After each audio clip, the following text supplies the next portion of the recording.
龙老爷息怒，龙老爷息怒。阿妹不怕，娘在，不怕。娘，小妹，孩子。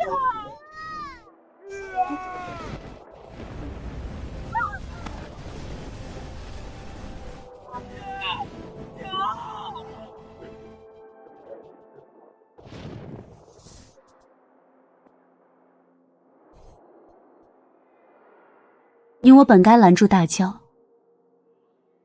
却被他冲入钱江，才引发这场大火。但愿能够多救几人。区区凡人罢了，死就死了。这大娇若走向宫城，才是祸害无穷。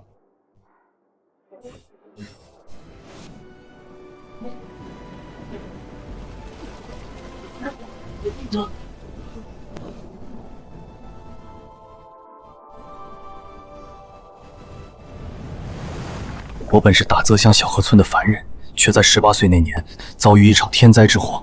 那一天，我看到山洪喷涌，眼睁睁目睹爹娘被卷走，小妹哭喊。后来我才知道，这一切都是因为大娇走江。从那天后，我立誓修行，斩尽天下龙。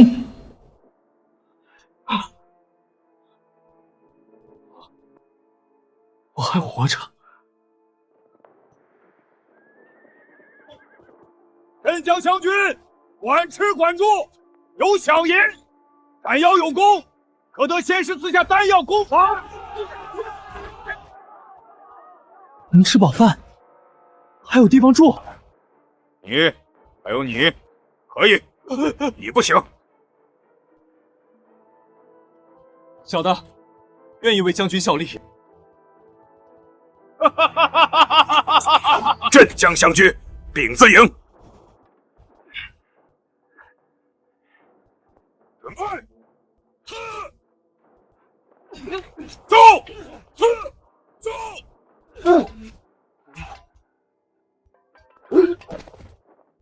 水，我要水。快走，吃不了苦的废物，不配吃军粮。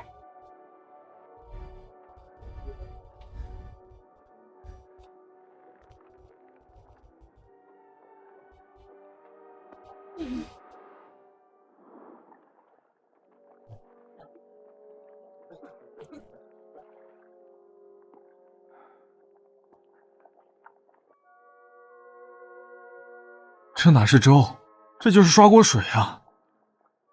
能活着就不错了。听说隔壁营已经饿死3个了。装备栏已激活。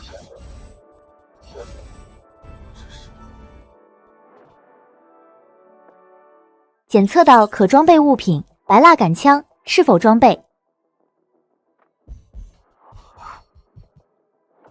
装备。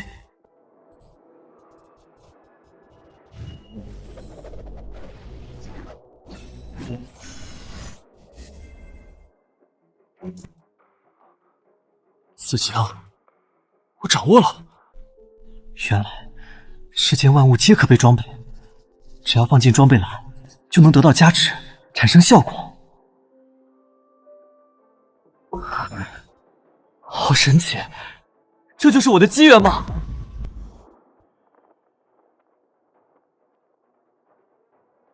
今天连续刺枪100下，赏肉吃。肉，好想吃肉。开始。我也想吃肉。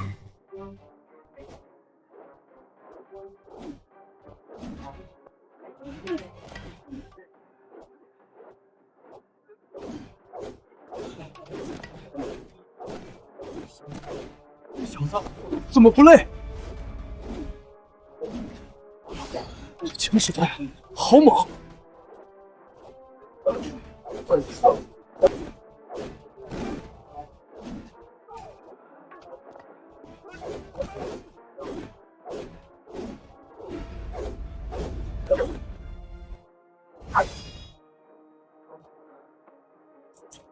鼓掌！100枪，完成了。好，好小子，叫什么名字？小的张玉，大泽乡人。哈哈哈哈哈哈！我老兄最欣赏能吃苦的汉子。来人，拿肉来！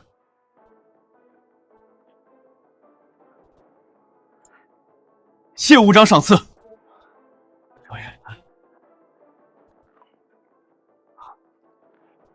爹、娘、小妹，你们在天之灵看见了吗？我一定会混出名堂。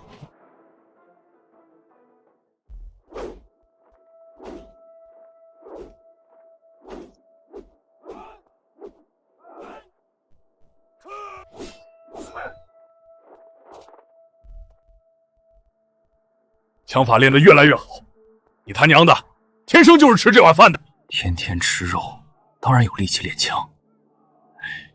人家能练100枪不喘气，你能吗？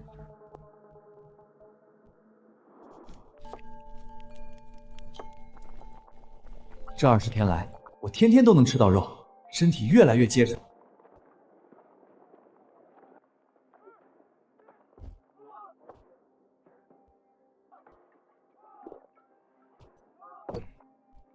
张玉，跟着老子多久了？回武长20日了。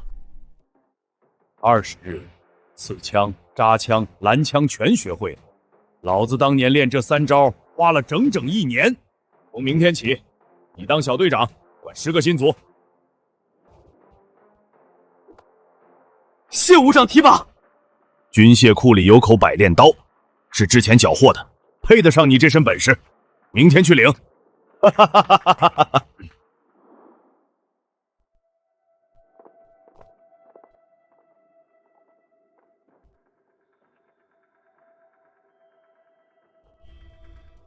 哦，那就是百炼刀，熊武长交代过了，拿去吧。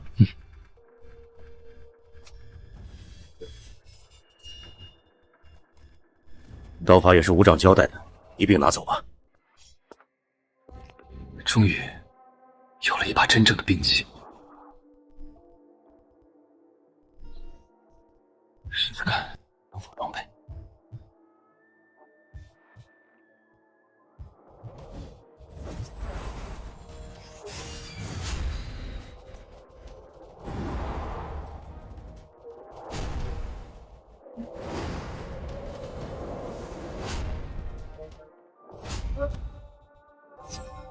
总有一天，我会拿到最强的神兵，斩了那走将化龙的大教，为爹娘和小妹报仇。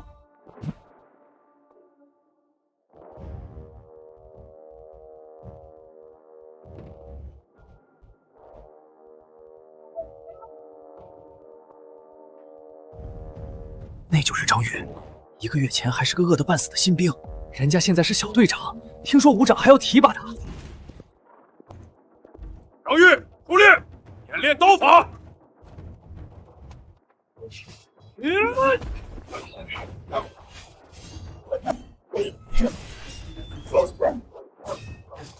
好刀法，过几天教场比武，别丢我的脸。今日教场比武，胜者赏黑甲1具，银10两；败者给老子洗1个月马厩。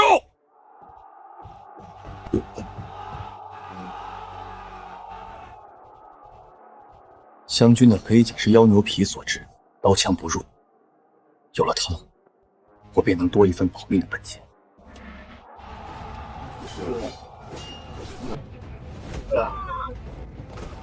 我的腿！小子，谁上的自己滚下去，省得老子动手。本武长看好你又如何？想在军中混，靠的是真本事。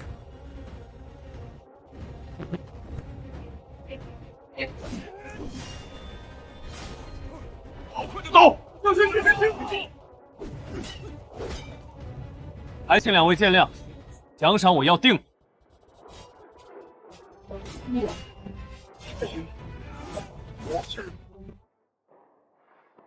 承让。厚道法，胜了，胜了！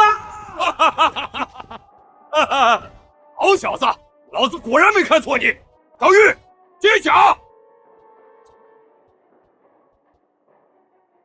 白蜡干枪，白炼刀，再加上这黑甲，装备栏只有1个格子，如何是好？枪是根基，不能放弃；刀是主力，也不能换。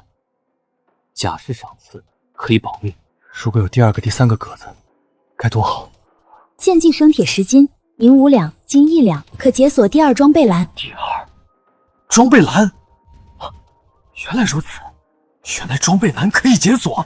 哈哈哈，天助我也！生铁、金银、佩刀、披甲，军中还有谁还是我的对手？今日叫你们来，是有件事要说。大帅下了军令，谁能带队立功，便可入兀城效力。吴长，入兀城有何好处？不还是当兵吃粮吗？蠢货！瓮城是什么地方？那是长陵仙门的仙师坐镇之地，给仙师办事，办得好了，能赏赐上好丹药，神功秘籍，那才是真正的仙缘。丹药能让人脱胎换骨的那种。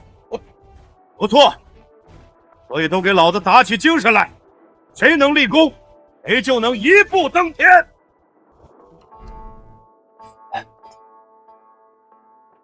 队长，你是在想瓮城的事儿？入瓮城当真有那么大的好处？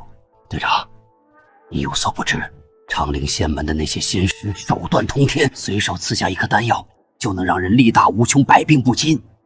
听说前年有个小队长，给仙师办成了一桩差事，得赐一颗洗髓丹，直接从凡人变成了修行者，飞黄腾达。洗髓丹变成修行者，这瓮城我一定要去。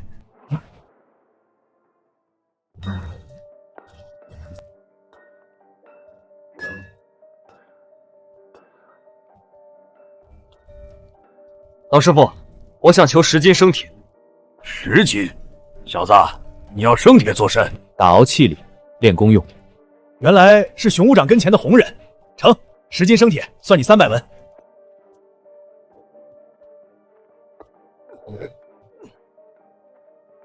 老师傅，可知哪里能弄到金子？金子，那可不是咱凡人用的东西。瓮城里有仙师炼丹，用得着金子。听说给仙师办事，赏金赐银不在话下。多谢老师傅指点。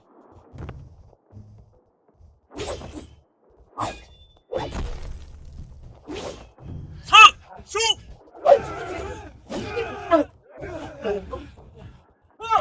收！再吃！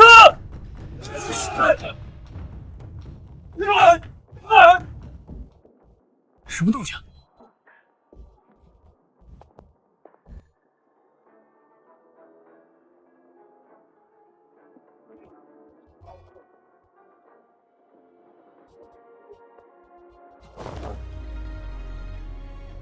怎么回事？我们队长为了立功进瓮城，请命去荡魂岭斩妖，结果遇到一头熊瞎子，那畜生专爱吃人心肝，队长被他一掌开膛，心肝都被掏去吃了。我们10几个人就活着回来3个。为进瓮城，连命都没有了吗？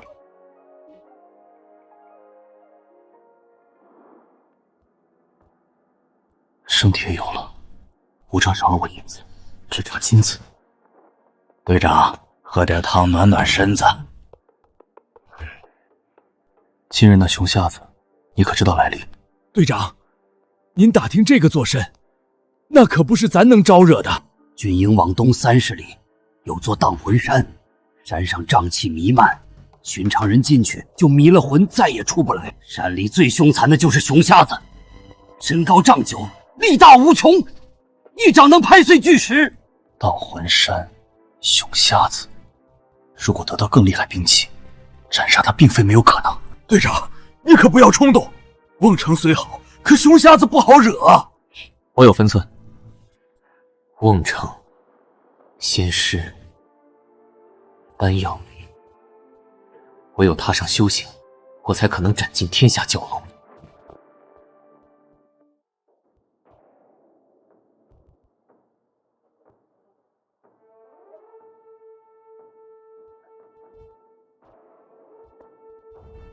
切魂黑甲，用力！队长，你这身子是铁打的吗？装备黑甲可以让我皮肤格外坚韧，比原来强出数成。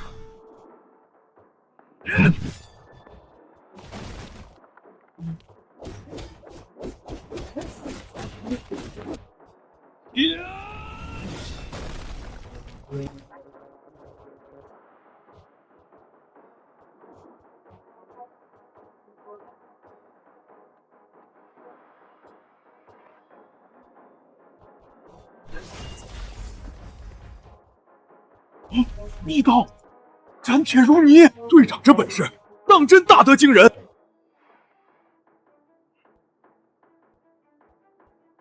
这些时日的苦练没有白费。不骄不躁，更用心打牢本事。好小子，是个可造之才。张玉，你来我手下多久了？回武长，1月有余。1个月，从饿得半死的难民到凡境一重大圆满，你可知道寻常人要走几年？凡境一重大圆满。哈哈，老子忘了，你这小子没人教过。这世间修行者都要有灵根，没有灵根的凡人，只能磨练气血，大熬体魄。这就叫凡境。凡境分3重：炼金、炼骨、炼脏。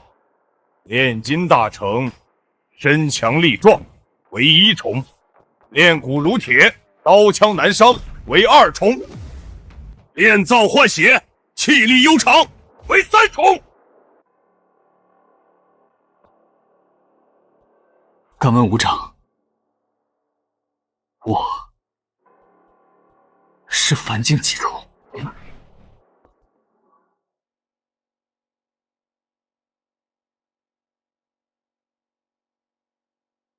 快要步入炼骨。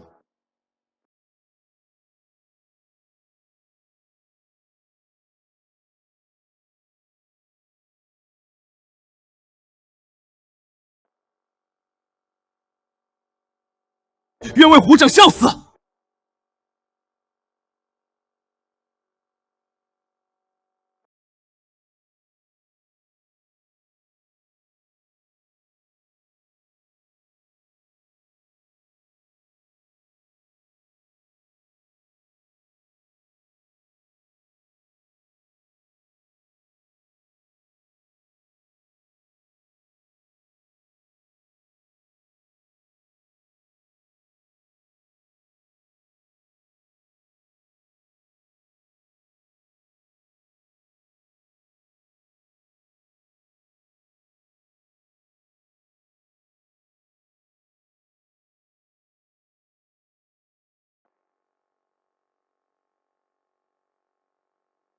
张玉必不负武长期望。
张玉，你突破炼骨，凡境2重，这50弹强弓，你拿去用。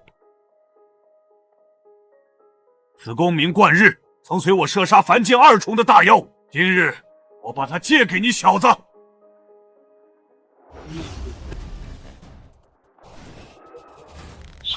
张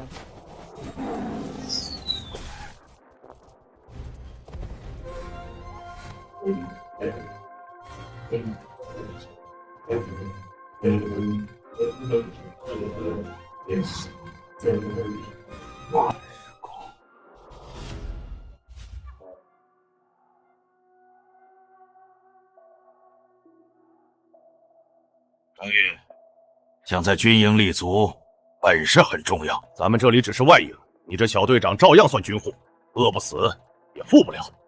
想当将官，就得进翁城领个好差事，给先师办事，才有前途。装备，灌日功附带的效果，让我有应试之能。军营之中最重要、最厉害的本事，便是弓马骑射。射术出众，不仅能斩杀熊瞎子，还能得到先师看重，赐下丹药功夫。部长，什么样的射术才叫出众？开50弹强弓，100步穿杨，以实践为主，半数命中靶心，那就是拔尖的水准，可入瓮城进神秘营。多谢武长栽培，张玉必不负所望。你若没本事，老子也没理由给你这个机会。熊瞎子凶得很，搞不好丢掉小命，你自己想清楚。强攻在手，还怕什么熊瞎子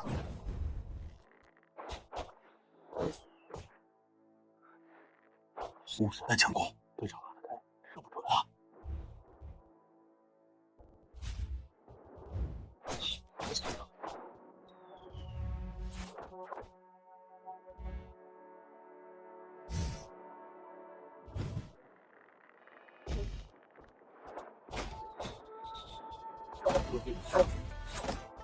才过3天，队长就射中红心了。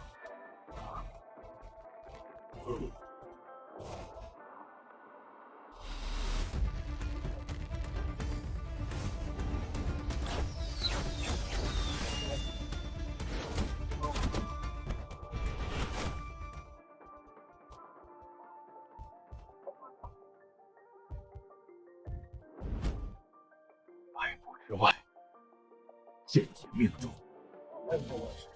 9日，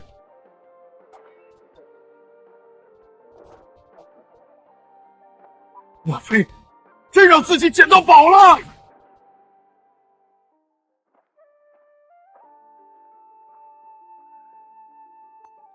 一个人去大魂岭，怕不去找死？那可是张队长，人家的本事高着呢。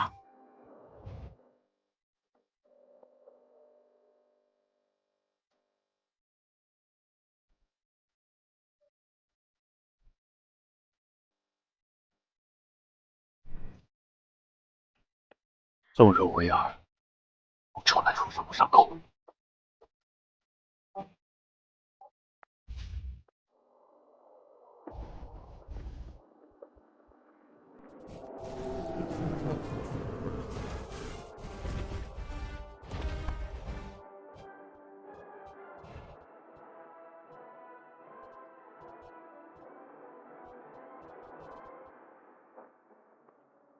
我警惕的出手。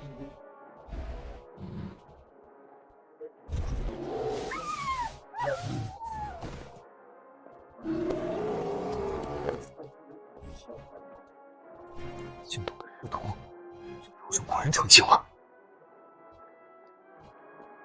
正面肉搏，我反击而出，他也反击而出，加之妖兽体魄更强，未必是对手，只能远处射杀。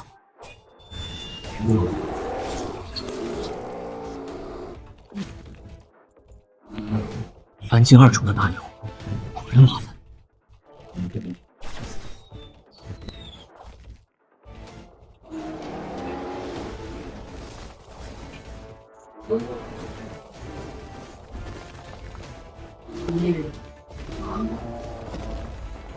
必须射中要害。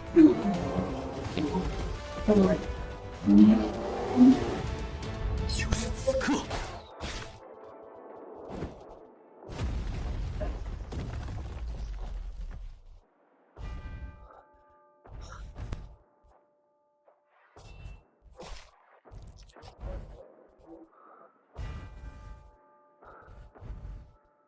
今日能斩熊瞎子，未来一定也能杀尽天下蛟龙。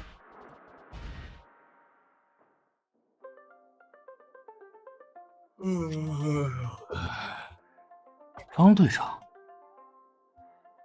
奇怪，张队长呢？往常这个时辰早就叫上操练了，今日怎么没见人影？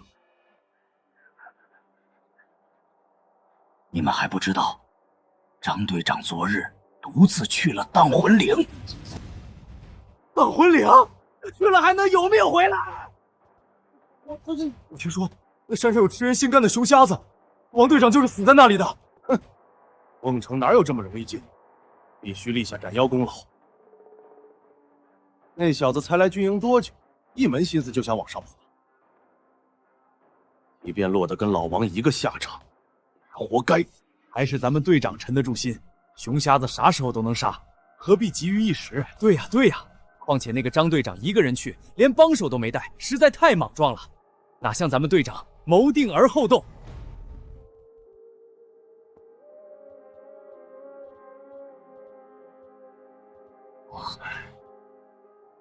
可惜那把贯日弓啊，早知道就该拦住那小子。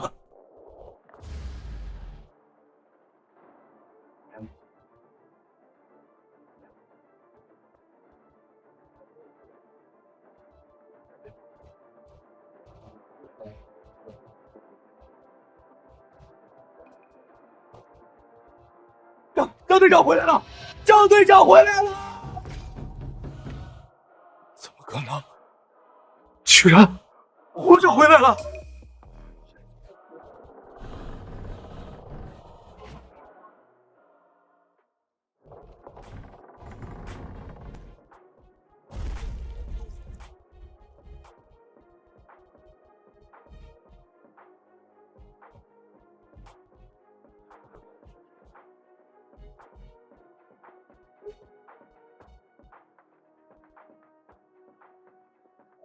熊瞎子真的被他杀了！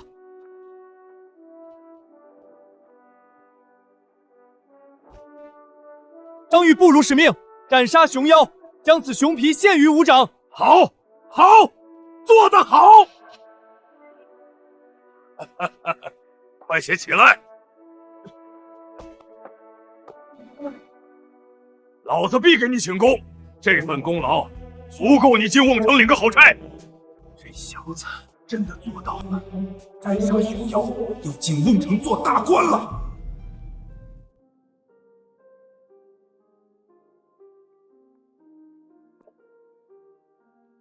贯日弓可还好用？多亏了他，才能射杀熊瞎子。此弓神威，百步穿杨，无坚不摧。用够了，用够了，还不赶紧还给老子！罢了罢了，你用的趁手，那就拿着。老子只想在营中养老，往后杀不动妖了，给你得了。谢伍长赐功，张玉必以此功射尽天下妖魔。往后你进了瓮城，只会比我更有前途。搞不好，老子还要叫你一声张大人。一切都是伍长的栽培，张玉必然不忘提携之恩。熊妖内丹，可曾取了？品相中等2道妖纹，仙师定然大喜，说不得就要赏赐你一些好东西。你可有什么想要的？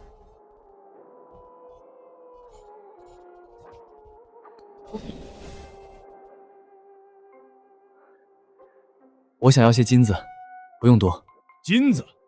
你要那玩意儿做甚？寻常百姓也用不到，军中也难花销。我家就剩下我一人，我想攒点金银，讨个好婆娘，传宗接代。好小子，老子还以为你要什么神功秘籍、灵丹妙药，原来就想讨个婆娘。成，老子跟仙师说说，赏你几锭金子，让你娶个10里8乡最水灵的姑娘。谢伍长。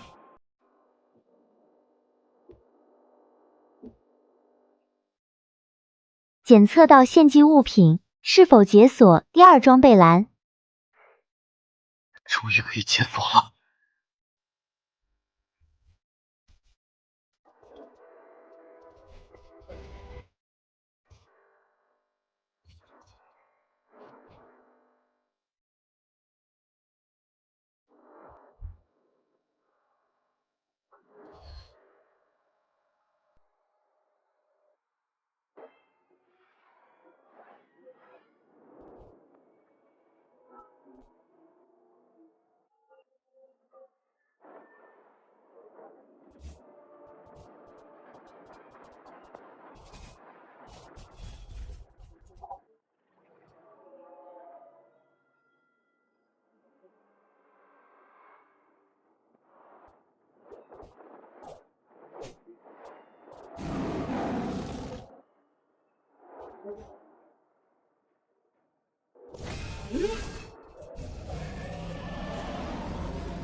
长陵卫乃是长陵仙门麾下，听从仙师调遣。我等围绕云梦大泽，设立诸多城寨，如同一道防线，抵御诸般水族妖物。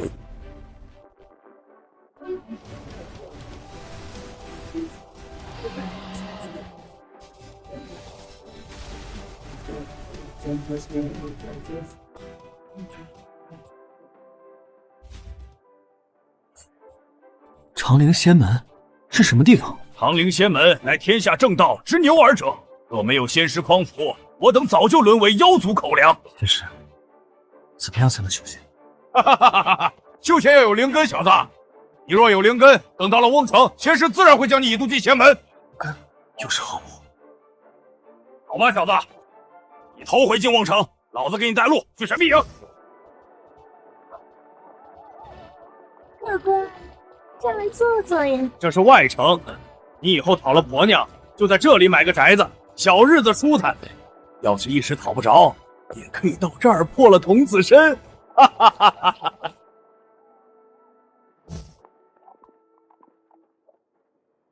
摇牌。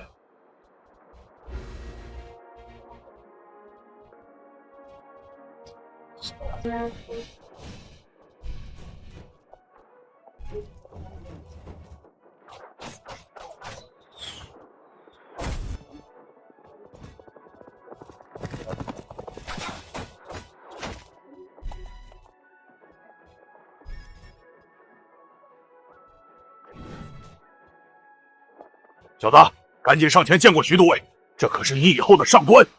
你就是射杀熊瞎子的那人。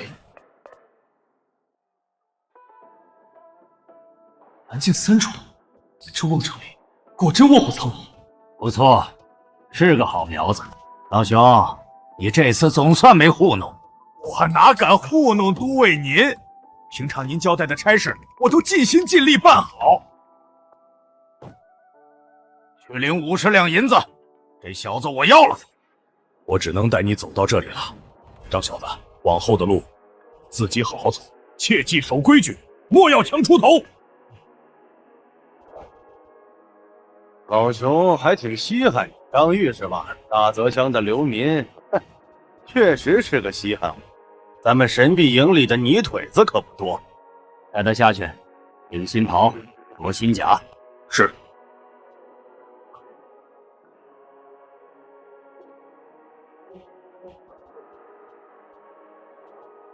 不知道这小子能挺过几天。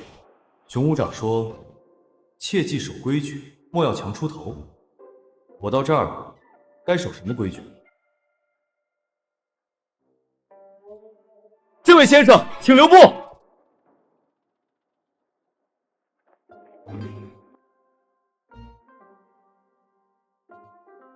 您的银子掉了。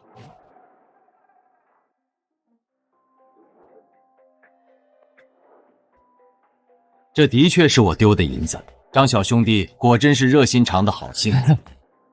张小兄弟，你可知道瓮城有4大营的说法？果然没白花钱的地方。还请先生指教。在下姓宋，叫我老宋就好，不必那么生分。好的，宋先生。这位张小兄弟倒是足够机灵。咱们长陵卫有4大营：神臂营、武威营、天水营、仙灯营。后面2个不用管，那都是仙师直接调遣的精锐。咱们瓮城里头，神臂营和武威营的人最多。张小兄弟，从古至今，骑射都是世家子弟的本领。熊武长临走之前的那番交代，意思是，你进了神臂营，遇事能忍则忍。看来神臂营的水很深，不像外边那么好站稳脚跟。张小兄弟，这是你的。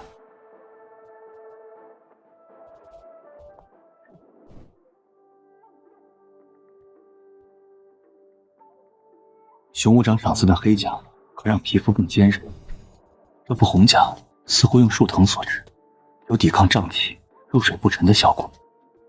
至于这步弓，勉强增加几分射术准度，远不如贯日弓趁胜，只能用来训练。我如今已经练骨大成，接下来就要练藏，突破凡境3重。小何，居然来新人了。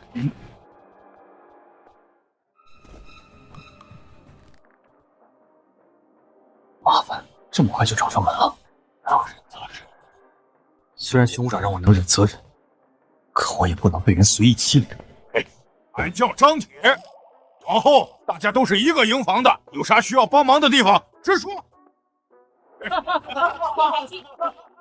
老张，你长得这副凶神恶煞的样子，别给新人吓到了。张铁大哥，我叫张玉，往后请多关照。张兄弟，神臂营的考核要求便是射术5要。射术5要，射术5要分别唤作白矢、参连、眼柱、香尺、景仪。所谓白矢，就是开弓的臂力要强，能将强弓拉满；所谓参连，是指射速，一箭射出能够立刻连发3箭；燃柱便是空弦手法，上箭要快，发放干脆；香尺乃是开弓姿势，手臂要平直如尺。至于景仪，乃射术最高技艺，4箭连发，皆中靶心，并且呈井字形排列。4箭连发，这等精妙射术，非神射手不可为。哈哈哈哈哈哈！张兄弟，听说你在城外射杀熊瞎子，想必剑术不凡。侥幸而已。咱们训练的步弓在20弹，我称张兄弟你能开几次？20弹，贯日弓可是50弹。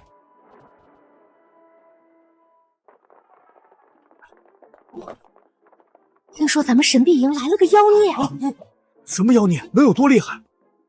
一口气连开20弹弓，整整50次啊！哇！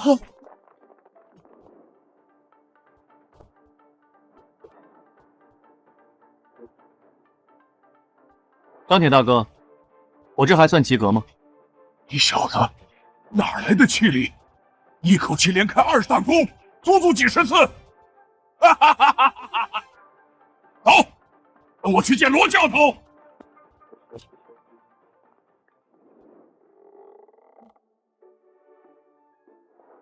拉弓最能练骨力，筋强骨坚则气力大，才能开得强弓，射杀妖兽。你们当中只有灵犀一人能开50弹。教头，咱们神臂营这次可是捡到宝了！教头，这位张兄弟，他拉20弹的步弓，能开几十次，简直天生神力。这小子是个生面孔，居然有开20弹弓不吃饭喝水的本事。老张，你还是这般不懂规矩。这射生院可不是什么阿猫阿狗都能来的。再者，开20弹步弓而已，又有什么大惊小怪？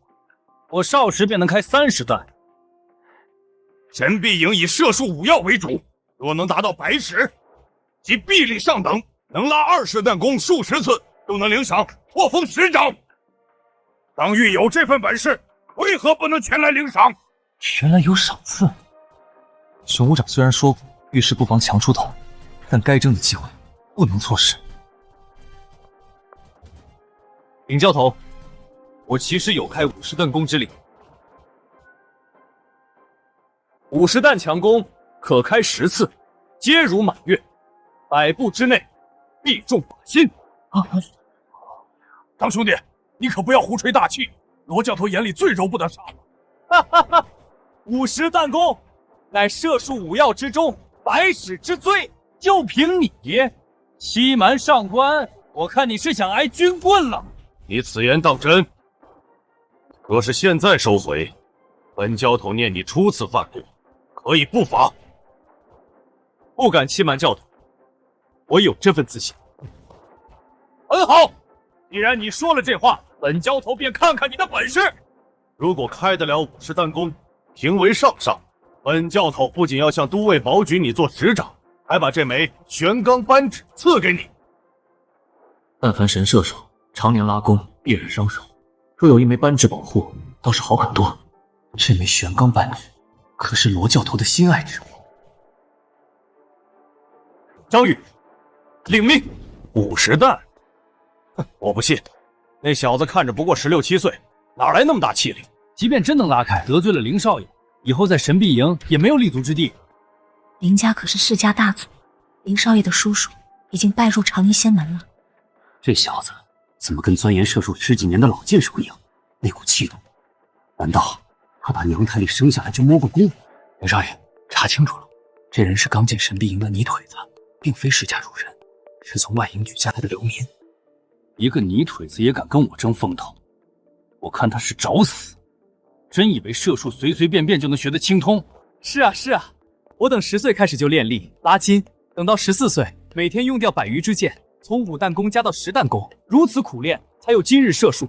他一个饭都吃不饱的泥腿子，还能跟凌少爷您争，不知死活！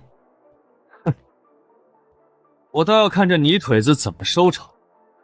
50弹，哼，我等着看他双臂折断。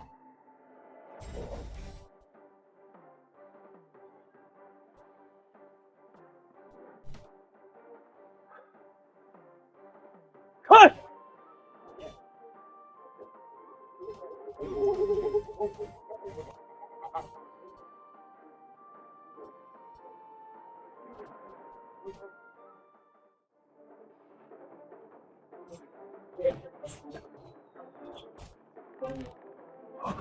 中了，真的中了！红苗子，100年难遇。这泥腿子，怎么可能？不可能，绝对不可能！他一定用了妖法！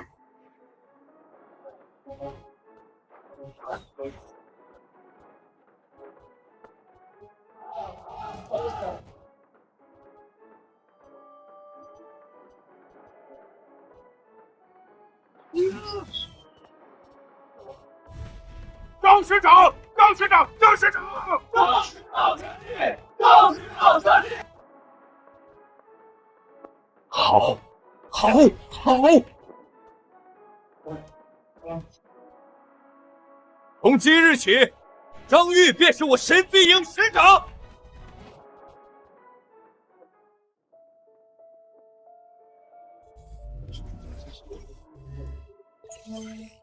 杂念瞬间消失，练功运气更加专注了。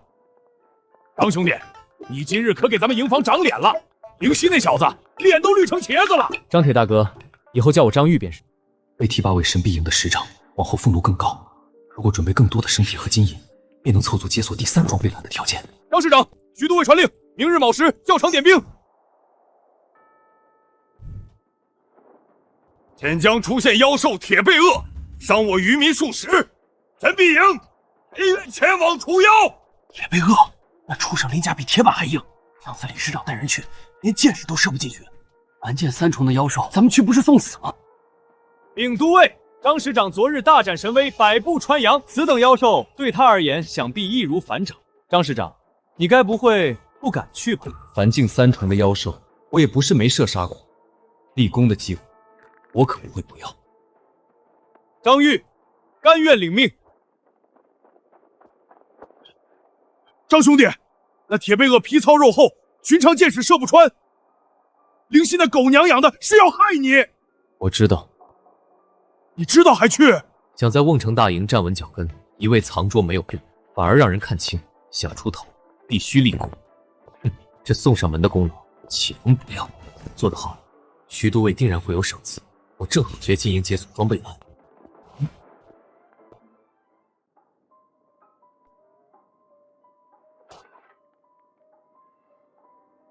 老师傅，劳烦将这30支箭的箭头打磨出3棱血槽。箭头开血槽，头回听说。张兄弟，那铁背鹅肉厚实的很，即便箭头开了血槽，恐怕很难造成多大伤害。自有妙用。张兄弟，钱江的铁背鳄可难对付，要不我带几个弟兄跟你去？张铁大哥，多谢你的好意，但不必了，我自有把握。破甲剑乘以30，效用穿透破甲。果然不出我所料，有贯日弓和破甲剑，必然能够射杀铁背鳄。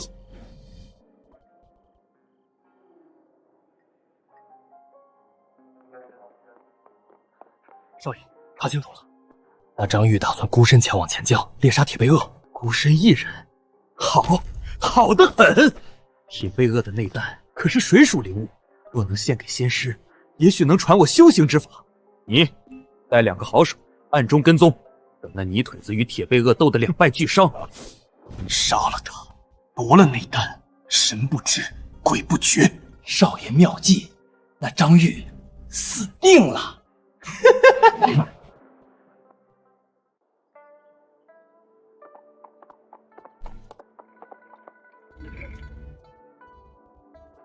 见过师长大人。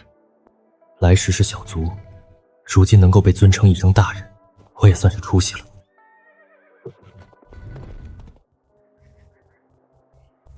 跟上去，别让他发现。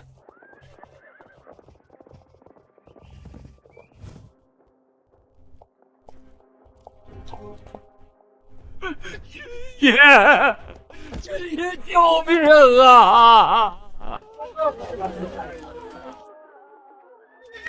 老人家，快请起！铁背鳄每个月都要吃人，上个月吃了我孙女，这个月若不送人投江，他就兴风作浪，水淹村庄啊！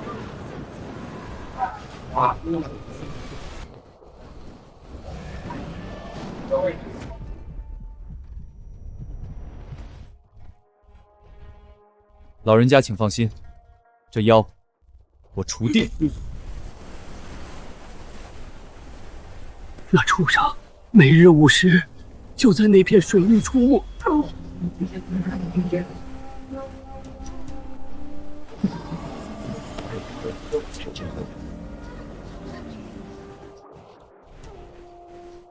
在水下无法射杀，必须引他上岸露头。有人跟踪我，难道是灵犀的人？正好有儿有了。等那泥腿子与铁背鳄斗得两败俱伤，我们再出手杀他夺丹。林大少让你们来送死，你们还真来！狂妄！你一个人还想杀我们3个？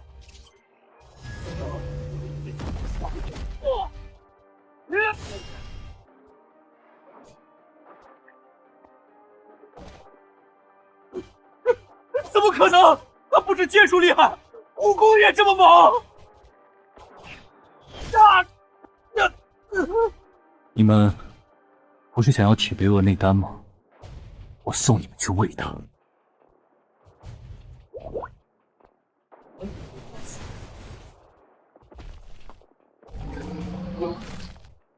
就在此刻，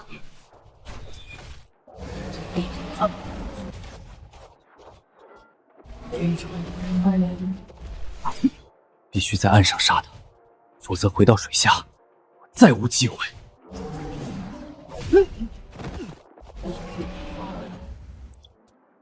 好畜生，力气比熊瞎子还大！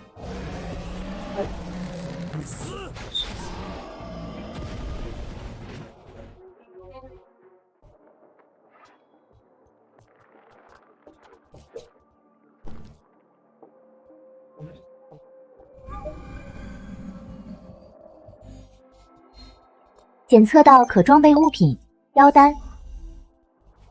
罗教长曾经说过，有灵根的修行者才能掌控五行。我能遇水，算不算是有了水灵根？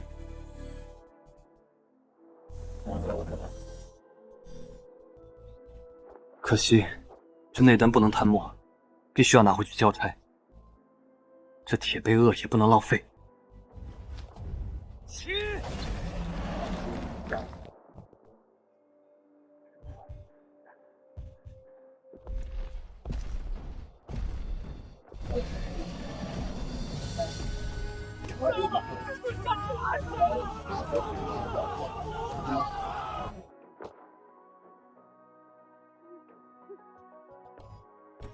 爷爷，你为我孙女报仇了，老朽给您做牛做马。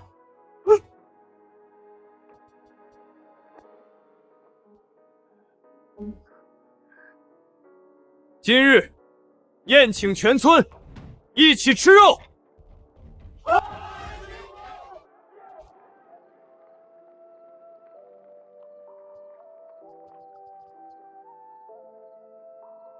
大哥哥，你能教我怎么杀妖兽吗？想杀妖兽，首先得变强，要成为修行者。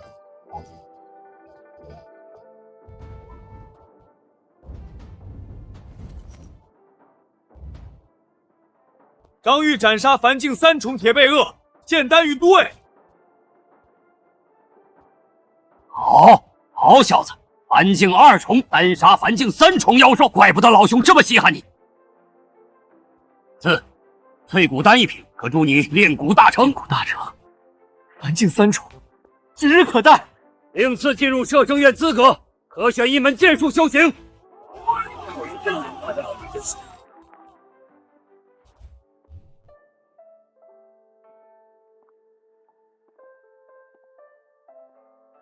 追星剑射速无双，3剑连珠，鹿血剑威力巨大，杀伤极强。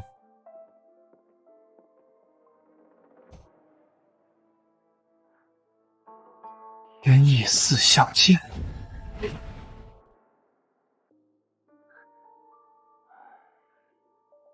张玉，这门剑术最难练，不仅要求射术全部精通，还得用4种大妖的精血为辅。必须贴近金木水火4种属性。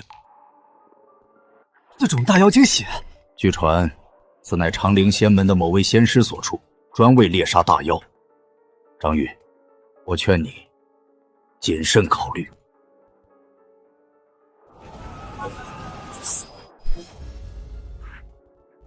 我本来就以斩尽妖魔为目标，这等剑术正适合我。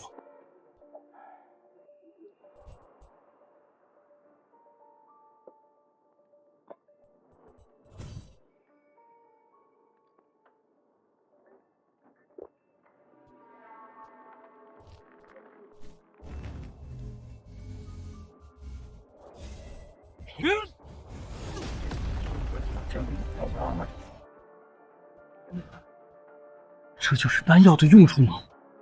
一颗淬骨丹，抵得上我半年苦修。这一片淬骨丹，足够我樊境2重大圆满了。接下来就是樊境3重，要练造毒。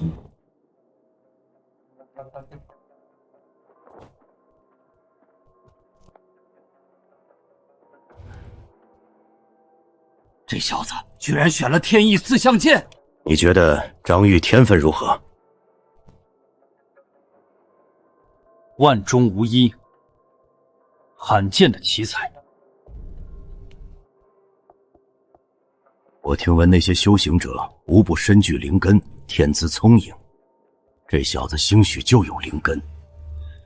有灵根便能被仙师引渡，踏上修行之路，从此长生久世，御剑飞天。下个月，长陵仙门的金兰仙子途经瓮城，巡视防线，就看咱们神臂营能出几个好苗子了。天意4象剑最难练，对我来说根本不是问题。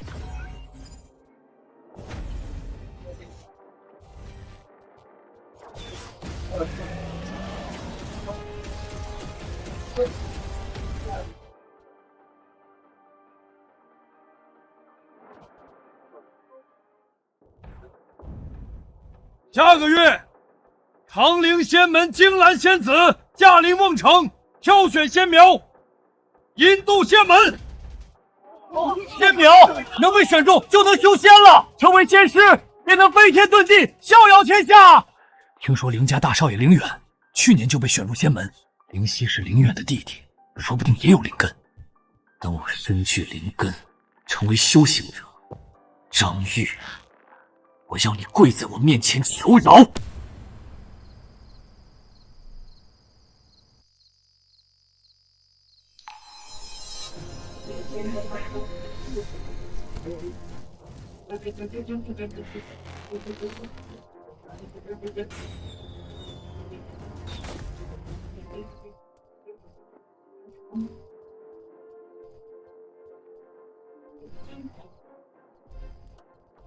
1个月时间，再找一头凡境3重的大妖，取其妖丹装备，看能否让我身具灵根。看到张兄弟这样生猛，让其他人咋还能安心训练？这般天分，太妖孽了。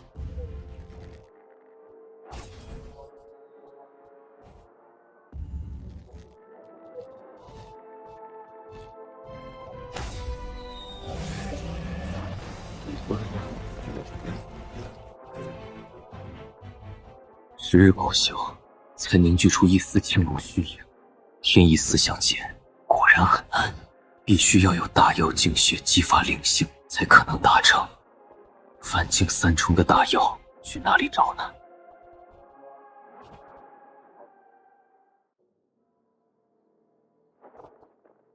云都尉，属下想打听翁城周围可有凡境3重的大妖。你想猎妖取丹，修炼天意思相见？瓮城800里外有一处地方名为哀牢山，里面妖物盘踞，幽冥赫赫。金毛狮子、3手狼王、青花娘娘，他们都是凡境3重的大妖，已有灵智，生性狡诈，必须要凡境3重才可以对付得了。你如今还差些火候。谢都尉指点。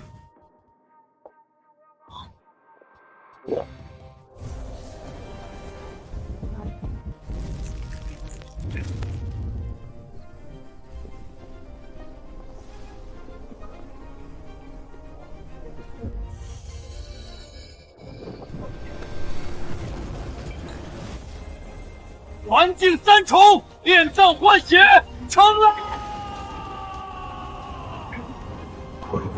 凡境3重，可以前往哀牢山。只要射杀大妖，把内丹放进装备栏，就能得到灵根。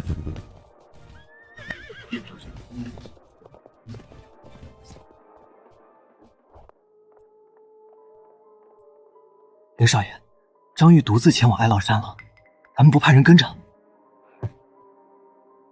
不必了，这是我大哥凌远所给的判灵符，我早已用它在张玉身上测试过了。张玉他压根儿就没有灵根，是个不能修行的废物。原来张玉是没灵根的废物，亏得罗教头和徐都尉还这么欣赏他，都看走眼了。我倒是希望他能活着回来，亲眼看本少爷踏上修仙路。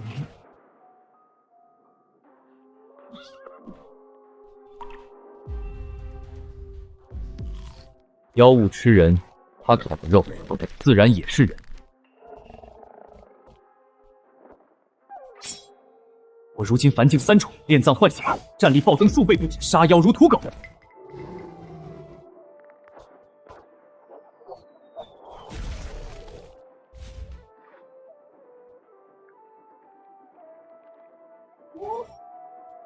检测到狼妖丹凡境2重，可装备，获得妖气遮蔽效果。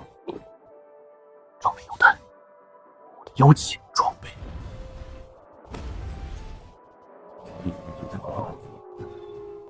这样一来，岂不是能够伪装为妖物？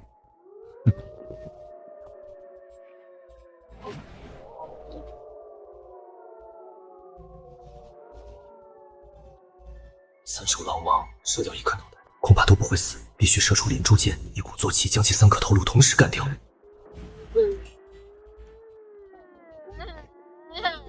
山神大人，本月贡品奉上，求山神庇佑村庄。这狗屁的世道！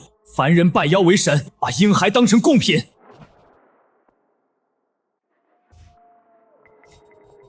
不错，此次的贡品很鲜嫩。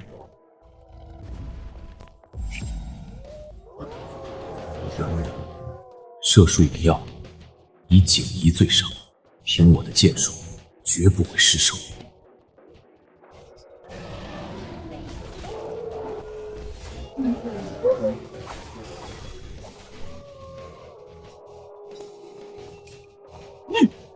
你杀了山神！你杀了山神！我们都要遭报应！装备。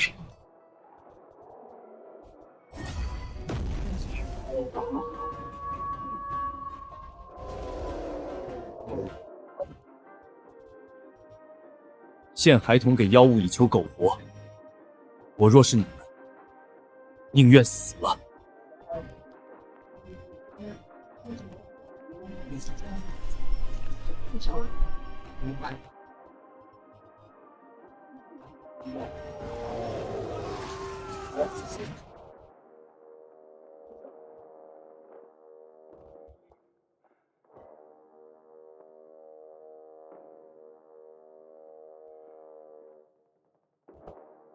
下品杂灵根，活杂不纯，修行无望，可为杂役。不可能！怎么会？我怎么会是下品？我大哥可是中品的火灵根！你莫非在怀疑长陵仙门的玄灵法境出错了？杂灵根修行无望，神臂营中可还有其他人？确实还有一人，名叫张玉，他外出斩妖，至今未归。这就是仙师吗？张玉，你可算回来！赶紧上前，让仙师检验灵根。杂灵根也是灵根，总比这个废物强。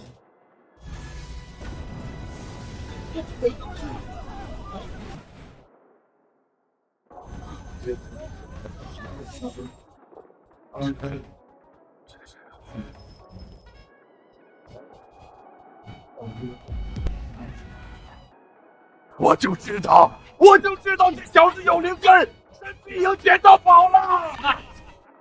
居然是5行灵根之中最少见的金灵根！不可能！翰林府明明测过，他是没有灵根的废人，废物！放肆！玄灵法境乃掌门亲赐，岂会有错？张玉，金灵根中品，可为内门弟子。张兄弟能够修行，张兄弟要当仙师了！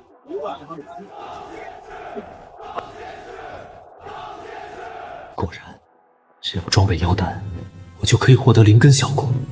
倘若集齐5种妖丹，金木水火土，岂不是能成为传闻中最顶尖的5行灵根？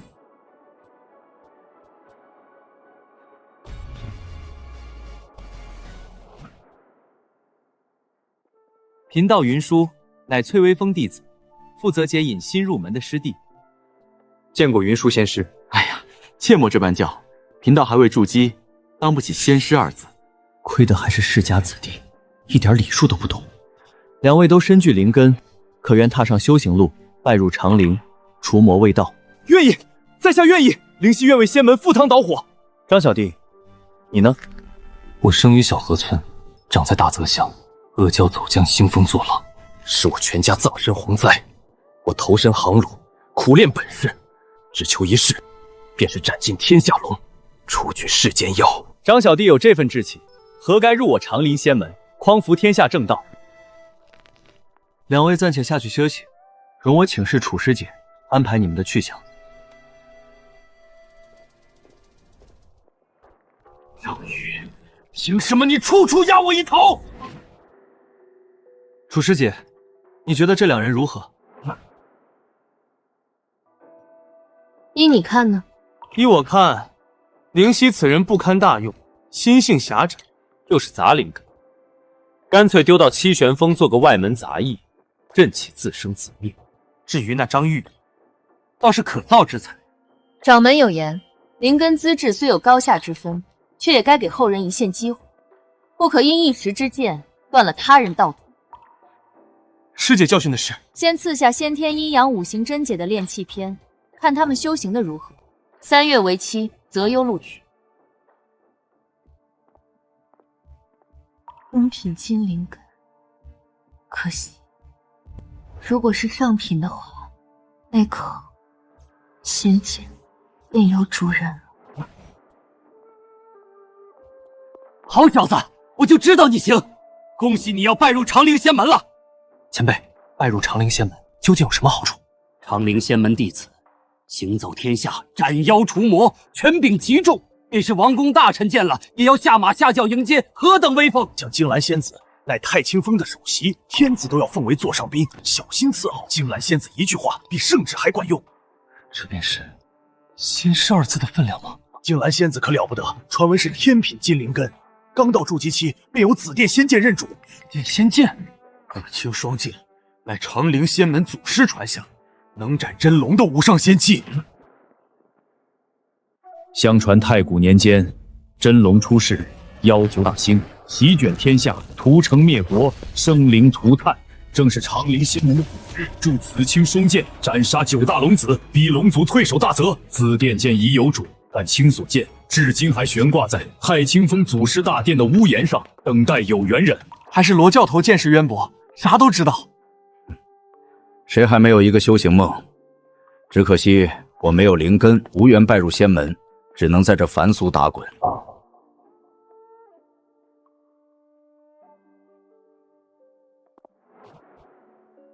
此乃先天阴阳五行真解炼气篇，今日赐下。凡夫炼体、炼筋、炼骨、炼脏，此为后天之道，再无前路。唯有身具灵根，才可以走先天之道。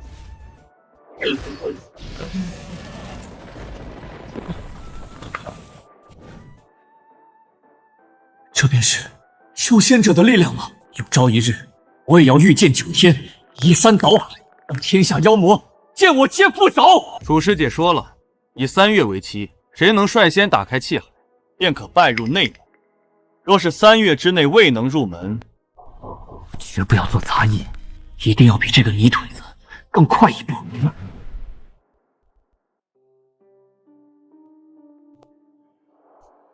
如今装备栏只有2个格子，狼妖丹必须占据1个，保持金灵根效果。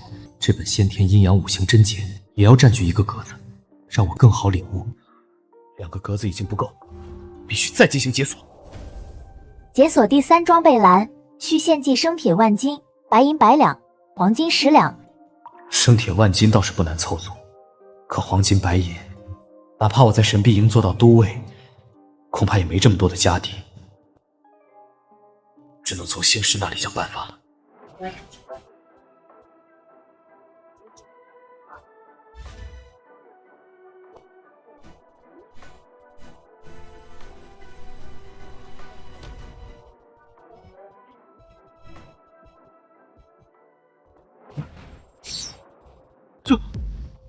这就要入门了。不愧是中品金灵根，初次修炼就能引灵气入体，冲刷五脏。这是大哥给我的养神香，价值1000金，可以让我心无杂念，更快感知到灵气的存在。张玉那泥腿有这份底蕴吗？只要牵引灵气入体，我便能迅速突破。那泥腿子拿什么跟我比？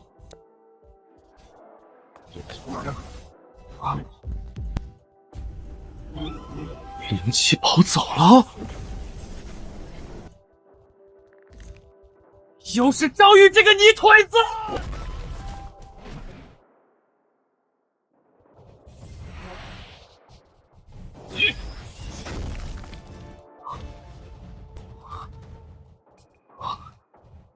这便是仙人的手段吗？换成凡间2重的我，恐怕一招就被斩杀。修行者果然厉害，张兄弟，俺苦练20年的剑术也赶不上你这一招的威力。张铁，你个莽夫！人家已经拜入长陵仙门，你该尊称仙师才对。不管我是何等样子，张大哥始终都是大哥，教头也始终是教头。张玉从来不是一朝得势便忘本的人。好兄弟！以你的进度，再过半个月，应该就能把脏腑淬炼圆满，抵达凡境3重。灵气淬炼五脏六腑，便能凝于一处，洞开气海。到这一步，才是真正的修行者。张兄弟，你要小心，灵犀那家伙前日离开瓮城，听闻灵家有一株龙血枝，乃是好宝贝，说不定这次就是回去求取，用于大开气海，领先你一步。多谢张大哥提醒。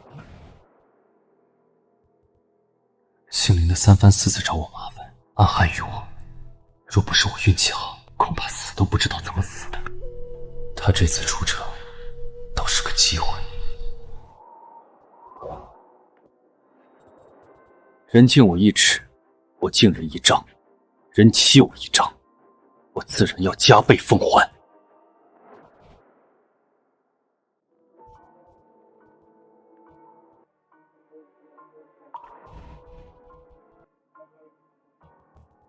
此次求了老祖许久，才愿意把龙血枝借出，让我重开气海，步入炼气之境。你腿子给我等着！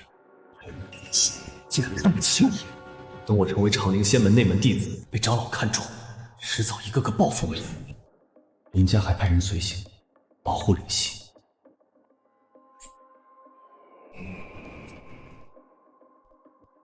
这2人都是凡境3重，再加上灵犀，虽然也能对付，可纠缠太久，容易生变故。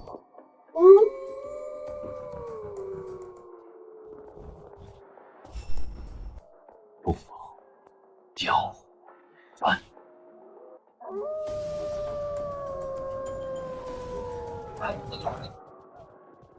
是狼妖，附近有狼妖群。少爷，你待在山洞里，千万不要离开。走，杀光这群畜生，别让他们惊扰少爷。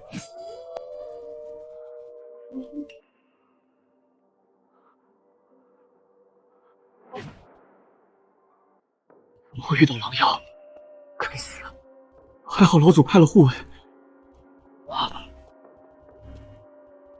狼妖可曾解决了？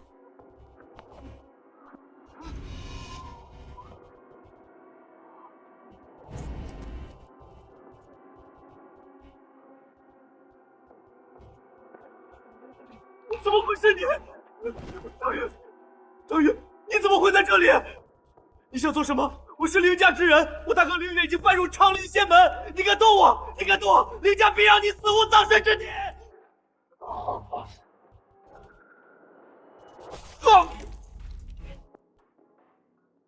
你敢杀我，凌家不会放过你！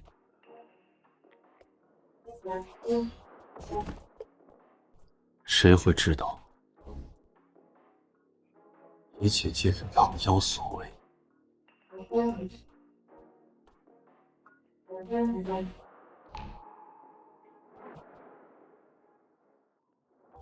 果然，大家结社才能报复。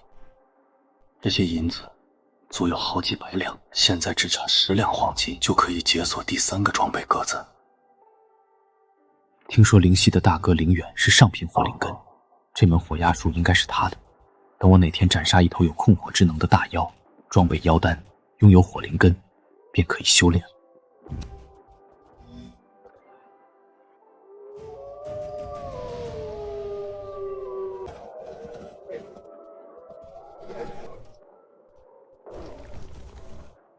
好好享用吧。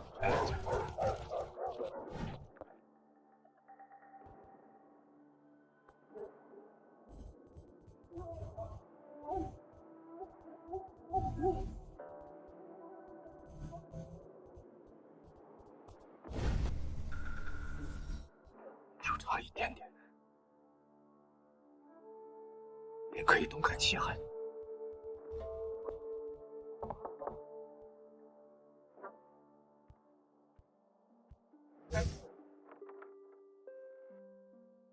灵犀已死在城外，你可知道？死了？怎么死的？尸身残破，疑似遭遇狼妖，连同2名护卫都被啃得面目全非。天妒英才啊！灵兄身具灵根，本来有大好前程，没想到夭折了。难道真不是他？灵犀被害，林家那边恐怕会掀起风浪，你要小心。灵犀被害，与我有什么关系？张玉，你还是太年轻，许多事情不在于你做没有做，在于你的存在有没有妨碍到谁。林家颇有实力，族中出了一个上品火灵根的灵远，便是徐都尉都要退让3分。灵犀身死，你顺利拜入长陵仙门，总有林家人会觉得心里不舒服。大人物心里扎了一根刺，自然会想办法拔去，这便是小卒子的悲哀。小卒子，总有一天，我不会再叫任何人凌驾在头上。解锁第3个格子势在必行，否则只能装备这2样，缺少保命手段，而且龙血志在手，无法利用，反而是隐患。10两黄金，该怎么弄到手？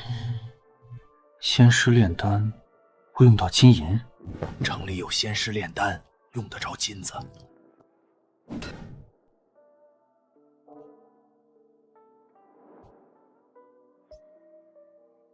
禀师姐，张玉求见。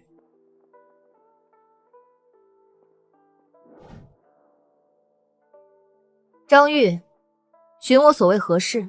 莫非灵犀之死果真与他有关？他担心林家报复，所以找我庇护。大好男儿，有什么话不妨直说，莫要吞吞吐吐，做小女儿态。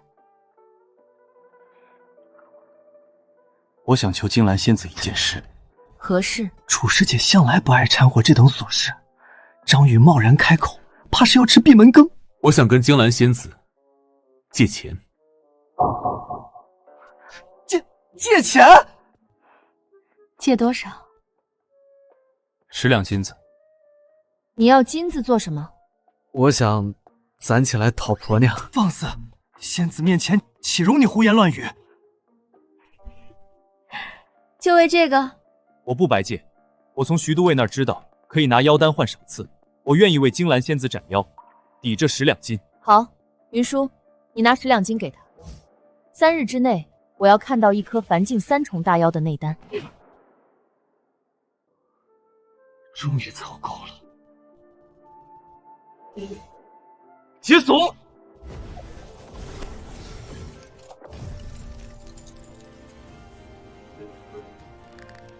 成了！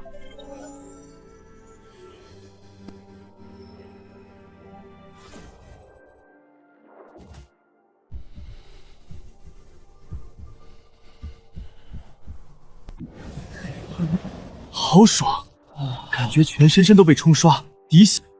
这就是传说中的洗精易髓吗？气血暴增，脱胎换骨，真是要好好感谢灵犀林大少的馈赠。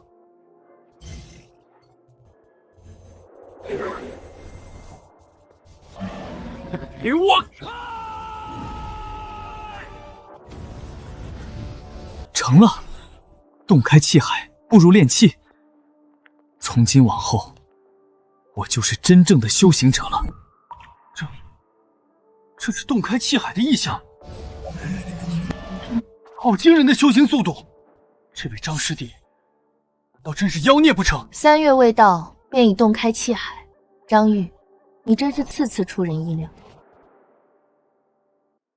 了不起啊！老熊那人不知看走眼多少回，唯独你让他给捡到了。他恐怕也没有想到你能够有今日之成就。一切都要感谢都尉的栽培。你既然洞开气海，成为炼气修士，林家应该也不敢做得太过分。林家势力之大，连徐都尉都要忌惮吗？还好我及早突破。禀都尉，我答应金兰仙子为他猎杀3重妖物，取其内丹。你小子，当真手狠！来瓮城才多久，连着宰杀好几头大妖了。我修行之目的，便是斩妖。此去凶险，可要给你加派人手？请都尉给我几人，便于处理妖物尸身，免得浪费。把你为神臂营军侯，可统帅500人，你自己钦点人手随行。谢都尉。谁敢害林家人，害我家希儿，老夫必定要将他挫骨扬灰。长陵卫声称，少爷是被狼妖所害。放屁！龙血之不翼而飞，难道也是狼妖所为？还好老夫有所防备，特意在龙血之上动了手脚。敢拿凌家的东西，逃到天涯海角也要死！到底是谁破了老夫的千里追踪术？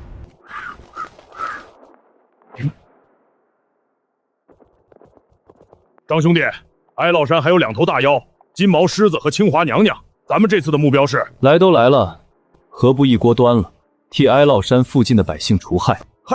还得是张兄弟你够狠！小老儿见过君爷。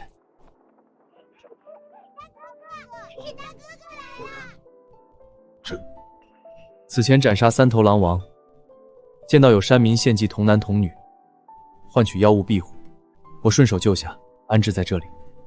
张兄弟杀妖如麻，却有慈悲心，俺老张佩服。有没有好好听爷爷的话？我长大了也要像大哥哥一样有本事保护村子。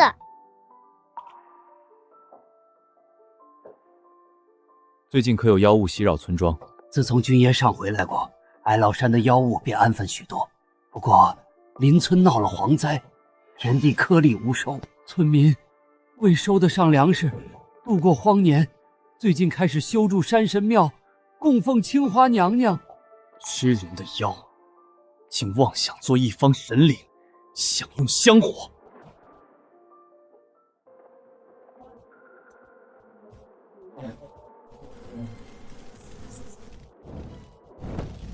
老天爷啊，这是要绝我们的路啊！只要为清华娘娘塑神像，诚心供奉，清华娘娘就会庇佑村子，驱赶蝗虫，保你们风调雨顺，五谷丰妖言惑众，供奉妖物，造庙立像，大逆不道！君爷，我们也没办法，这蝗灾不除，全村人都要饿死啊！求君爷开恩，给我们一条生路！清华娘娘法力无边，挥一挥手，蝗灾变散。君爷若不信，等神像塑成，一看便知。君爷有所不知，蝗灾声势浩大，自从我们开始拜清华娘娘，便好多了。一群愚民，那清华娘娘是妖物，吃人不吐骨头，怎么可能平白发善心？张兄弟，咋办？要是强行捣毁山神庙，这帮村民恐怕要跟咱们拼命。区区蝗灾而已，解决又有何难？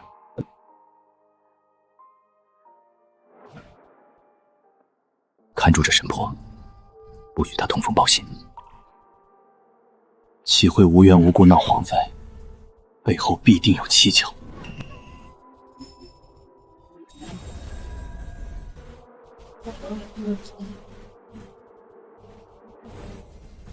找到你了！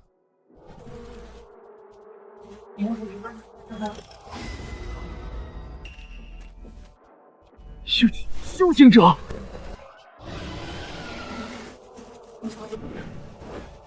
雕虫小技，还敢装神弄鬼！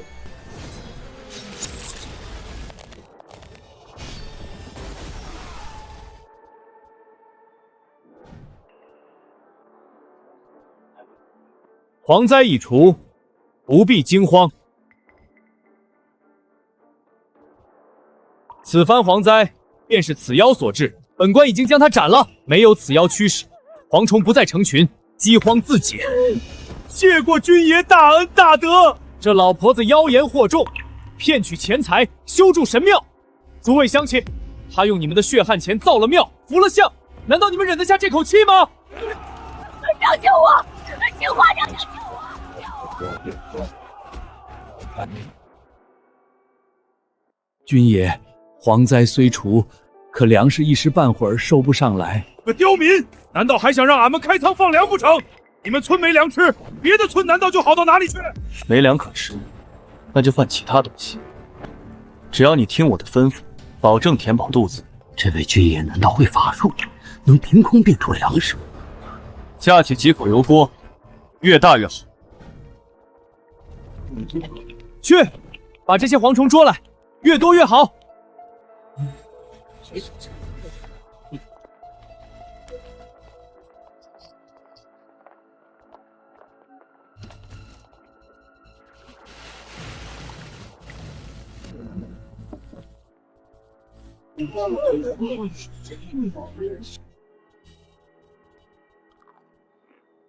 香脆可口，比肉还香。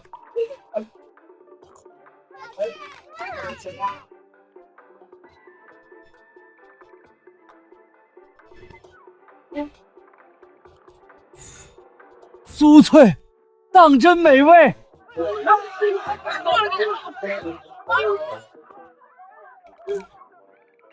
奇了怪了，这黄铜炸起来就有如此美味。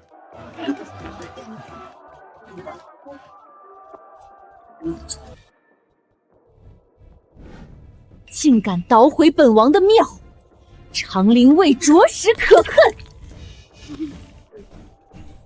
本王要你死无葬身之地！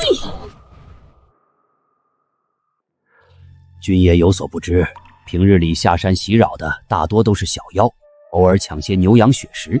真正厉害的大妖都在洞府里面不怎么露面，主要便是3位大妖，其中那个狼妖让君爷斩了，还剩下金尸妖跟叫做青花娘娘的青蛇妖。金尸妖年岁最大，打从我爷爷那辈起就在哀牢山。青花娘娘手下小妖众多，也不是好惹的。该怎么对付那头蛇妖，又怎么能把金尸妖也一网打尽，省得以后再跑一趟。如今洞开气海，不如炼气初期，有金刃术在手，可斩蛇妖。俗话讲，毛多若火。如果我能装备一颗火属性的妖物内丹，就能学会火压术，对付金尸妖。妾身青花，求见狮王。你有何事过来搅扰？狮王可知道，长陵卫已经注意到哀牢山了。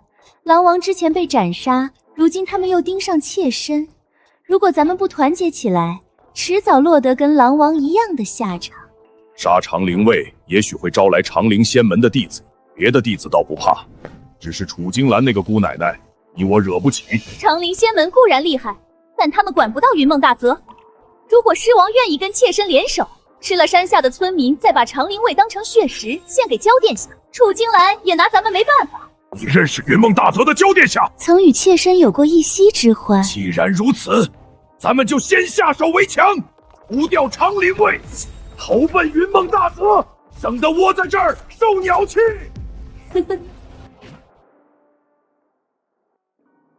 长陵卫毁我庙宇，这笔账我一定要他们100倍偿还。青花，听闻你收拢山下村民为你立庙，莫非你有化形之法？狮王说笑了，世间万千妖物，能够完美化形少之又少，妾身岂会知晓化形法？你不是焦殿下的姘头吗？焦殿下可是龙裔，若非被长陵仙门的楚金兰坏了好事，走僵化龙失败，如今该是结丹期的妖君了。你如果不懂化形法，要凡人供奉你做甚？妾身王真没有什么化形法，狮王若想求法，把长陵……不必了，杀了你，再替你报仇，灭掉长陵卫，焦殿下一样会赏我。世间妖物化形是一道坎，未化形只能懵懂吞吐天地精华，修炼缓慢，手段浅薄。一旦化形，便能领悟天赋神通。哀牢山的青花娘娘居然懂得利用蝗灾威慑村民，供奉于她，还要立庙造像，来历恐怕不一般。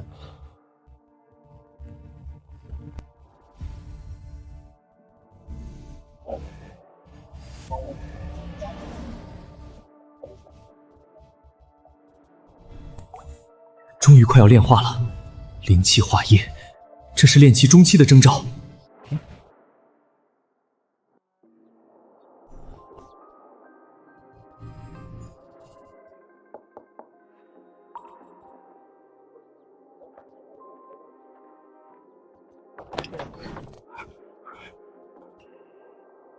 张兄弟，村口来了一头大妖，说要见你。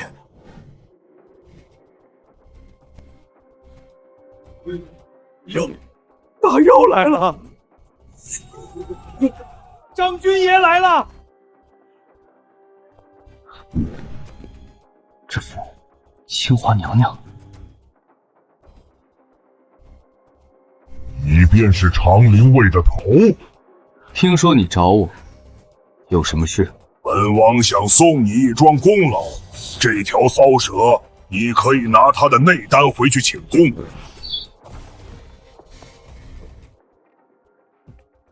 天底下岂会有白吃的午餐？条件呢？你想让我做什么？很简单，让附近村庄为本王立庙造像，日夜供奉，足足100天。作为回报，这株千年土莲也是你的。你想跟我谈生意？你们人族都是趋利之辈，有什么不能谈的？蛇妖内丹归你，千年土莲也归你，你只需要睁一只眼闭一只眼。至于这些凡人，他们心甘情愿供奉本王之后，也不会再受妖族祸害，一举两得，不好吗？听上去是一举多得，没有任何拒绝的理由。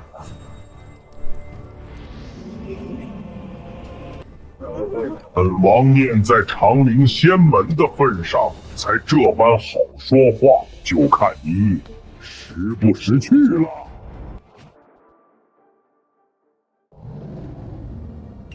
兄弟，这头老狮子距离化形只差半步，你虽然洞开气海，但一无法器护身，二无法诀争斗，不好对付他。咱们从长计议。张铁大哥，长陵卫过往可有与妖物谈买卖的先例？也是有的，妖物便如杂草，除之不尽。长陵卫人手有限，所以对于做的不过分的妖物，也愿意睁一只眼闭一只眼。也有道理。小子，你想好没有？我觉得狮王讲的有道理，多一事不如少一事。百姓为狮王立庙，狮王护一方平安，我也能拿着功劳回去交差，两全其美。我就知道，你们人族最聪明不过，最能分清楚利弊。对了，敢问狮王，这香火供奉可是人肉血食？当然，妖不吃人，吃什么？但你放心，我不会闹得过火，让你难办。每月只吃2人即可，不过要鲜嫩一些，太老的肉柴寡淡没味道。1月只吃2个，便能保证方圆100里的百姓安稳，真是划算。但我还有一个办法，更划算。哦，什么办法？砍了狮王的脑袋，永绝后患。你还说本王？狮王说的很有道理，但偏偏我从不与妖物讲道理。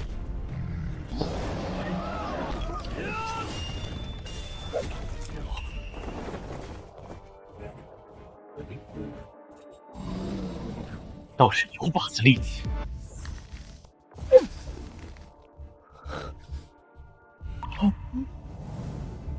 张兄弟竟然力战半步化形的金尸妖！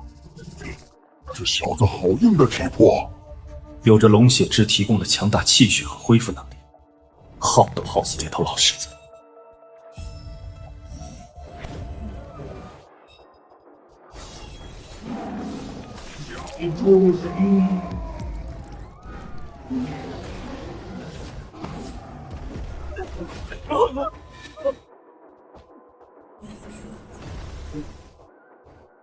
这小子的体魄怎么比妖族还要变态？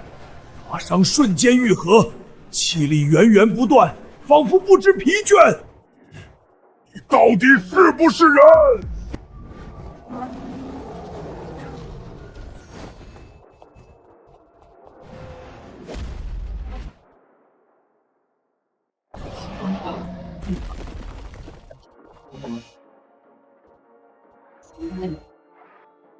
检测到同属性妖丹，是否选择融合？同属性之物居然还能融合成一体，太好了，给我融！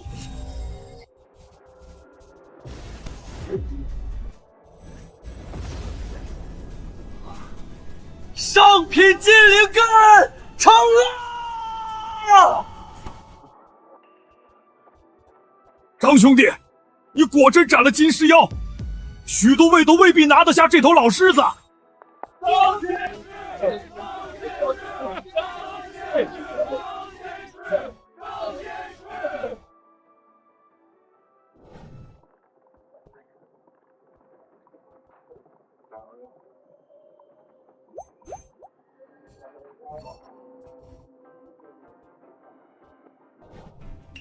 2颗妖丹融合，让我获得上品金灵根的效果，灵气吸纳速度是中品的3倍，而且金刃术的威力也提升了不止1超，也算是还了楚师姐的债了。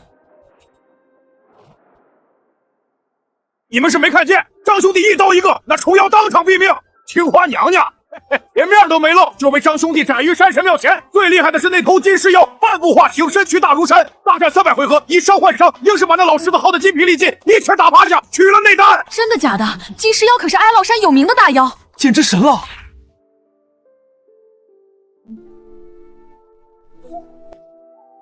今有妖丹1颗，现与金兰仙子。洞开气海，斩杀半步化形大妖。张玉，你做得很好。你既已洞开气海，踏上炼气之路，也该正式选择修行之道。长陵仙门弟子有2条路可选：出世与入世。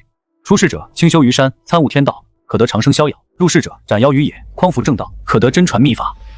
你选哪条？我选入世，我愿斩尽天下龙，除尽世间妖。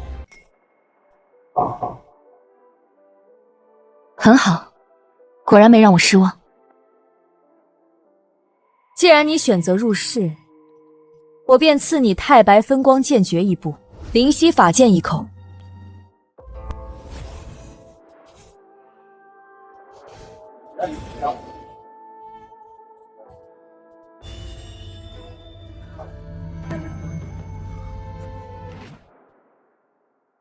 擢升张玉为长陵卫都尉，统帅1000人，赐都尉甲1000段枪，即日前往仙灯营报道。仙灯营那可是九死一生之地啊！张大人拜入长陵仙门，居然没选择出世修行。张玉领命，必不负都尉厚望。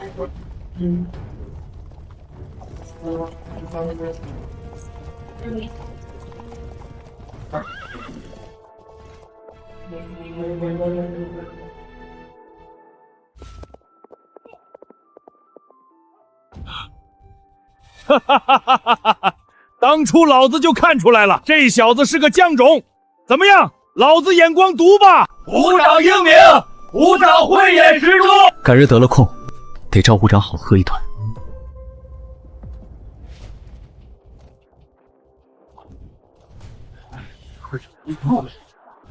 这么年轻的都尉，靠关系上来的吧？斩妖攻击骗不了人，张都尉手上所斩的大妖血比你多得多。可他这么年轻，升迁这么快，哪能服众？又怎么能镇得住仙灯营？能被楚仙子亲自提拔为都尉，必有其过人之处。陆地上那些妖物算什么真龙子嗣？哪有云梦大泽来的凶？这里的甲士居然个个都是凡境3重，不愧是抵御云梦大泽水族妖物的第1道防线，怪不得人人都想当大官，这待遇确实爽快。装备栏格子始终不够用，第4格的解锁条件竟是白银1000两、足金100两以及灵石10颗，这条件越发艰难，若不踏上修行路，哪里攒得够？检测到聚气丹3颗，是否装备炼化？装备炼化。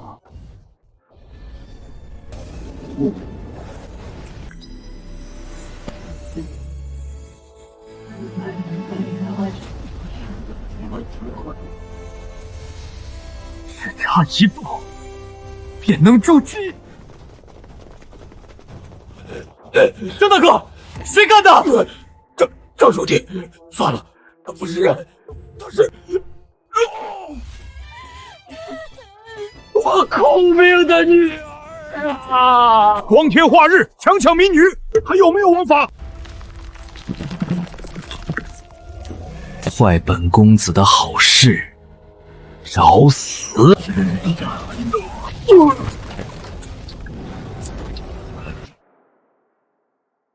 张大哥，你安心养伤，这笔账我去给你讨回来。张兄弟，惹不得，我自有分寸。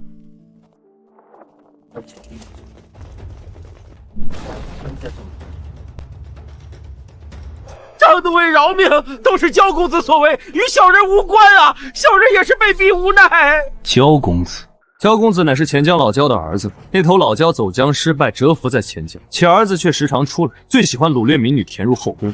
曾有仙灯营的某位校尉出面阻止，然后钱江城下了足足3个月的暴雨，洪水泛滥，毁堤淹田，百姓死伤无数。张都尉，您说谁能奈何得了他？被逼无奈。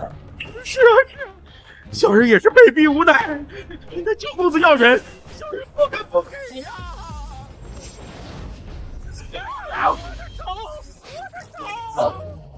被逼无奈，那你为何不把自家女儿送出去？好，张都尉好威风，可惩治富户有什么用？没了王员外，还有李员外、赵员外，真有种就拿焦公子开刀，敢吗？少使激将法，以自己为卵子，对那焦公子敢怒不敢言，就觉得别人也是。你不敢做的事，我去做便是。钱江城有我张玉在一天，便容不得妖巫肆意妄为。焦公子年年都要纳妾娶亲，钱香城百姓还特意为他办了一个节日，名为龙王诞。每年龙王诞都要从10里8乡选出少女，投江下去，送给焦公子。家家户户不知痛失多少女儿啊！百姓心甘情愿，仙灯营听之任之。焦公子也不过看看筑基，并非无人可杀。但杀了焦公子，触怒老焦，钱江城便要化为一片泽国，数十万百姓葬身鱼腹。听之任之，不闻不问，讨一个公道，便如此之难吗？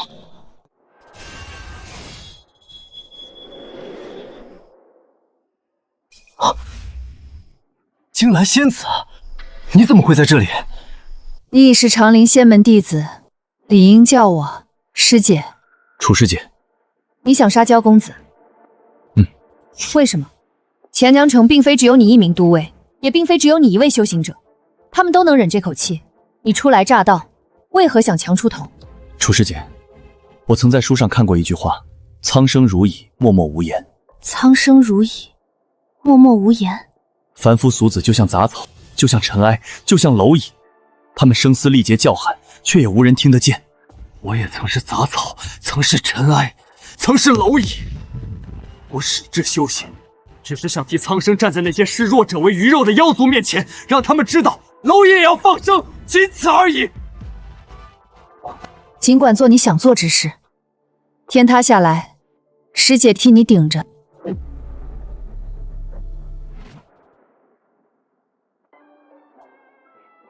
龙王娶亲，武则天长。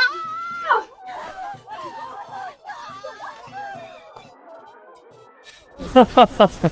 今年的新娘倒是谁？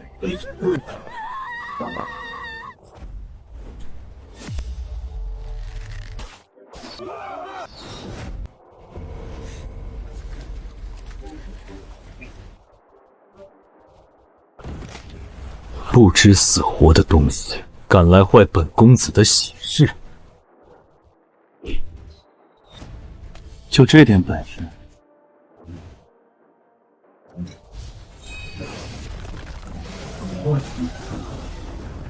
区区炼气修士，也敢在本公子面前放肆！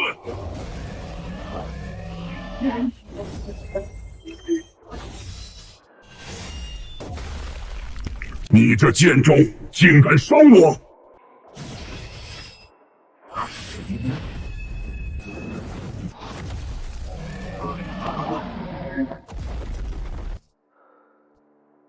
你敢杀我，我父亲必定不会放过你，钱江城都要死！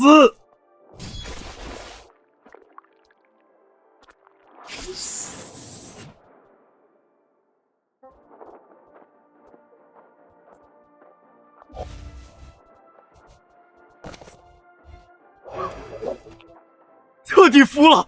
这位张都尉太猛了，果真是长陵仙门的英杰，一怒拔剑，杀焦除害，好汉子。张都尉是痛快了，咱们却要给他擦屁股。老焦震怒，该怎么办？到时候毁堤淹田，百姓如何活？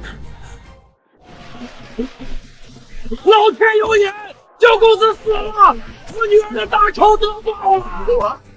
老焦震怒，水淹钱江城，我们都要死！除非把张玉交出来，否则水淹钱江城，鸡犬不留。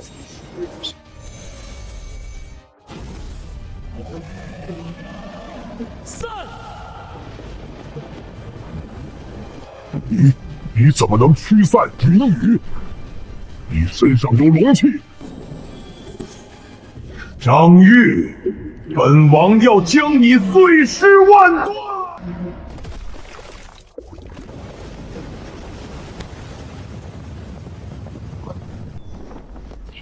张玉，多谢你引出老焦，我寻他已久，但老焦是半步结丹，皮糙肉厚，我虽是紫殿剑主，未必破得了他的逆鳞，斩杀得了。那如何才能展开老焦逆鳞？老焦是半步结丹，除非仙剑发挥全力，才能展开逆鳞。但紫电剑至今未曾完全认主，发挥不了10成之力。交出杀我儿的凶手，王尚能给尔等一条活路，否则水淹钱江，鸡犬不留。张都尉为百姓除害，为咱们仙灯营争气，难道你们如此没种，要出卖同袍？谁若怕死，自己脱下甲衣，贪生之辈不配入仙灯营。因死不退，与钱江共存亡。你这老焦终于肯露面了。当初走江水淹大泽乡，死伤多少无辜百姓，这笔账你我该算了。凡人命贱，岂能与龙翼相提并论？楚金兰，你阻我化龙，此仇不共戴天。我族生来便有天赋神通，你如何能杀我？你以为本王化龙失败，功力便会倒退吗？本王乃真龙后裔，凭你也配斩我？张都尉，他想做什么？他只有中品金灵根，降服不了紫殿。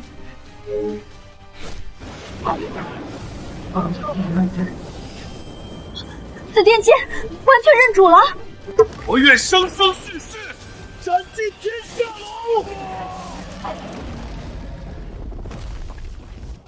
龙。